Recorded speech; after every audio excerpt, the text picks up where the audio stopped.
अगले प्रतिभागी हैं पाँच मिनट एक प्रतिभागी। ज़्यादा प्रतिभागी हैं सब कितने 5 मिनट ज़्यादा संख्या में होते तो कम करते हैं। आज की इस विशिष्ट दिवस पे उपस्थित हमारे बीच मुख्य अतिथि श्रीमान SDM महोदय, उनको मैं सादर नमन करता हूँ।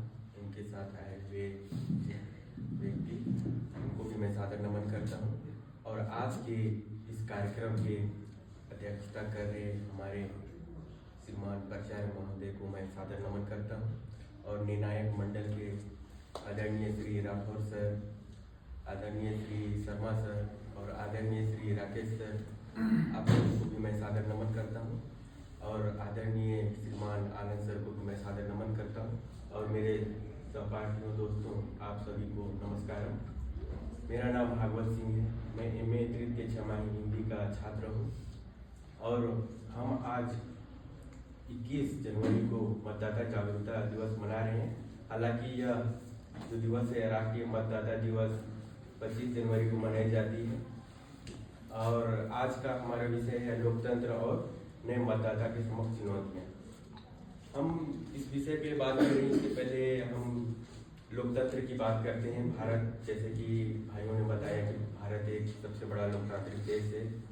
लोकतंत्र की बात करें तो लोकतंत्र 2 शब्दों से मिलकर बना हुआ है, लोक और तंत्र। लोक का अर्थ है जनता से लेके है लोक से, और तंत्र का अर्थ शासन से, मतलब जनता का शासन।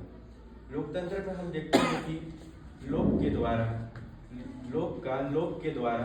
लोगों के लिए शासन, मतलब यहाँ पर उस व्यक्ति को चुनते हैं, प्रतिनिधि बनाते हैं जो उनके ऊपर शासन करता है। यह प्रत्यक्ष या अप्रत्यक्ष दोनों रूपों में होता है। और हम इसमें देखते हैं कि लोकतंत्र में विभिन्न चुनौतियां भी आती हैं। जैसे राजनीतिक भ्रष्टाचार होता है। इसमें लोकतंत्र में सबसे बड़ी तो यही समस्या है, लोकतंत्र को नुकसान पहुंचाने में। राजनीतिक तौर पे हम देखते हैं कि जो शासन सत्ता में रहती है वह अपने पावर का दुरुपयोग भी करती है। विभिन्न संस्थानों को कार्य करने से रोकती भी है, स्वतंत्र रूप से उनको कार्य भी नहीं करने देती है। संवैधानिक संस्थाओं को देखते हैं कि बार बार आप न्यूज़ सब में सुनते हैं कि इस संवैधानिक संस्था का दुरुपयोग किया जा रहा है। अपने निजी फायदे के लिए, अपने निजी हित के लिए डाटा को कलेक्ट किया जाता है, उस जानकारियों को अवैध रूप से कलेक्शन करके प्रयोग किया जाता है। जैसे कि अभी हम देख रहे हैं कि आधार कार्ड का पूरा डाटा भी शासन के पास ही रहता है। उस माध्यम से भी वह कुछ एनालिसिस करके कर लेते हैं।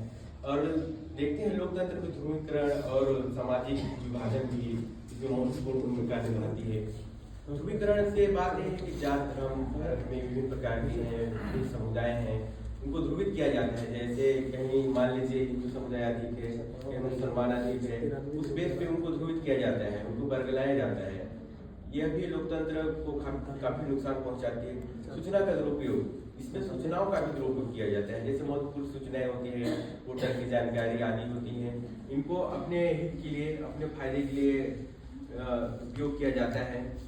और इसमें लोकतंत्र को कमजोर करने में हम देखते हैं कि कमजोर शासन व्यवस्था होती है, जवाबदेही जिसकी कम होती है, इसके वजह से भी लोकतंत्र को काफी नुकसान पहुंचता है।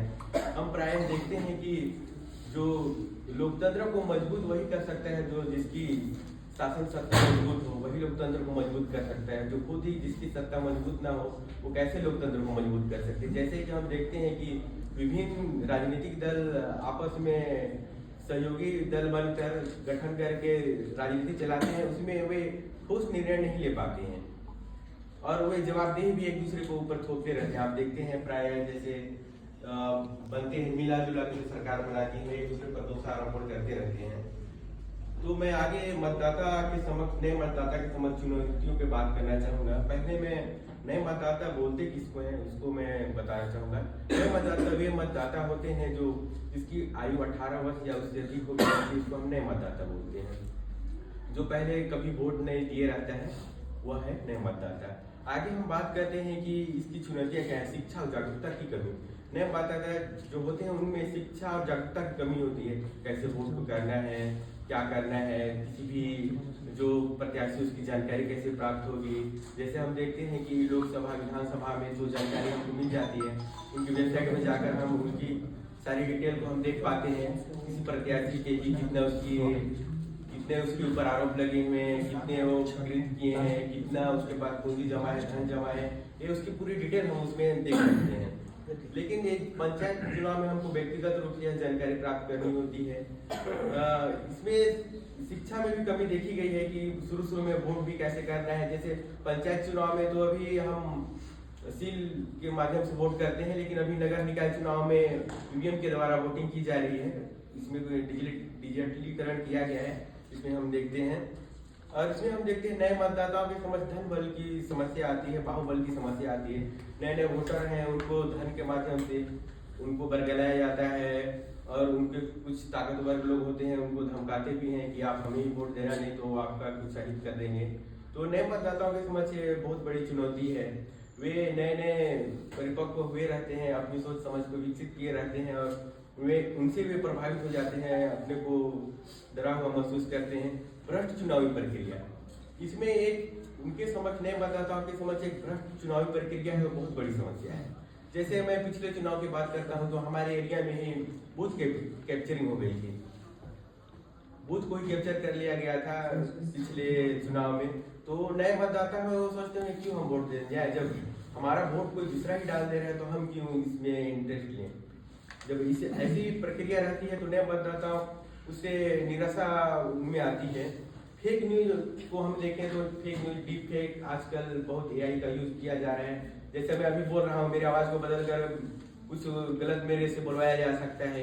ये सब फेक न्यूज, और जो बयान वो दिया नहीं रहता है उसको भी उसका बयान बताकर उसको प्रसारित किया जाता है, गलत प्रचार किया जाता है। राजनीतिक उदासीनता भी हम नए मतदाता को देखते हैं कि राजनीतिक उदासीनता भी इसमें महत्वपूर्ण भूमिका निभाती है। जैसे कि बहुत से राजनीतिक पार्टियां हैं, बस चुनाव के समय ही अपने आप को एक्टिव कर पाते हैं, और उनकी समस्याओं को देखते हैं हम कि वे उनकी समस्या को एक बार वोट जीतने के बाद सुनते ही नहीं है। इससे वे उनमें निराशा आती है कि हमारी समस्याओं का समाधान इनके द्वारा हो ही नहीं पाता है, तो हम इनको वोट क्यों दें। समाधान और उपाय की हम बात करें तो शिक्षा और जागरूकता की कमी देखा गया है इसमें। तो इसमें जब मैं बीएड की अपनी ट्रेनिंग कर रहा था, उस समय जब हमारी स्कूल में ट्रेनिंग लगी तो मैं देखा कि उस समय स्कूल के बच्चों के लिए मंत्रिमंडल का विस्तार वहाँ किया जाता था। बच्चों के द्वारा वहाँ समझाया जाता था कि आप बड़े होंगे तो किस प्रकार से इस प्रक्रिया में, चुनाव प्रक्रिया में भाग लेंगे। वहाँ जैसे नॉर्मल चुनाव होते हैं उस प्रकार से हम लोग चुनाव कराते थे। उसमें साला मॉनिटर चुनता था, स्पोर्ट्स प्रभारी चुनता था, वो पूरा प्रॉपर जैसे चुनाव प्रक्रिया होती है वैसी प्रक्रिया ही कराई जाती है। साला आप कभी आप लोग को मौका मिलेगा तो अभी भी आप अपने आसपास के स्कूलों में जाकर इसकी जानकारी प्राप्त कर सकते हैं कि आपके साला का मंत्रिमंडल का विस्तार हुआ है या नहीं। लेकिन मैं यहीं आके हमारे जब मैं कॉलेज महाविद्यालय में आया तो देखा कि उस प्रक्रिया को यहाँ मैं नहीं पाया। तो उससे जब अभी हम 18 वर्ष की उम्र में है, वोट देने की उम्र में आते हैं, तो वह प्रक्रिया पहले तो थी, लेकिन अब वह प्रक्रिया महाविद्यालय में अब नहीं है, शायद किसी वजह से नहीं हो पाई होगी यह प्रक्रिया।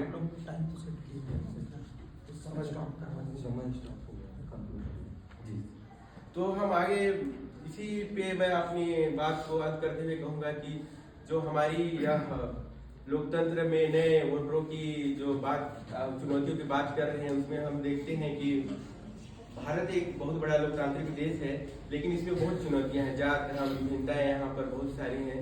लेकिन हम अगर राजनीति ही डिसाइड करती है कि आप क्या पहनेंगे, क्या आपकी पहनावा होगा, आपकी शिक्षा कैसी होगी, आपकी व्यवस्थाएं कैसी होगी, रोड आपके कैसे बनेंगे, यह सभी एक मतदान के माध्यम से ही आप उसमें आप भागीदार बन सकते हैं, एक अच्छे व्यक्ति को चुन सकते हैं।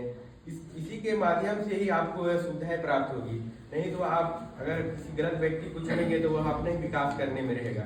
इसी के साथ मैं अपनी वाणी को विराम देता हूँ।